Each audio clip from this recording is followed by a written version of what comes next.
સુરતમાં પોલીસે લોનની આડમાં ચાલતું કોલ સેન્ટર ઝડપી લીધું હતું, જ્યારે ગ્લોબિક ટેકનો સંચાલક સહિત એક યુવકની ધરપકડ કરવામાં આવી હતી.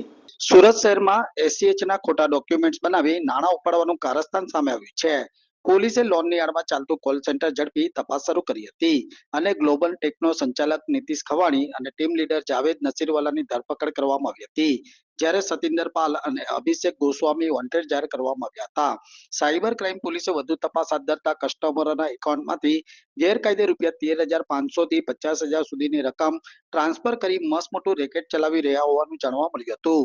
આ ઓફિસમાંથી સંચાલકો લોન મેળવવા માટે અલગ અલગ સોશિયલ મીડિયાના માધ્યમથી પબ્લિસિટી કરતા હતા.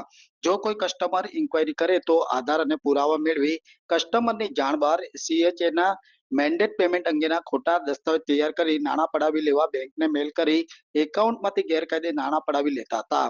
જો કે સમગ્ર મામલે પોલીસે આગળની વધુ તપાસ પણ શરૂ કરી છે.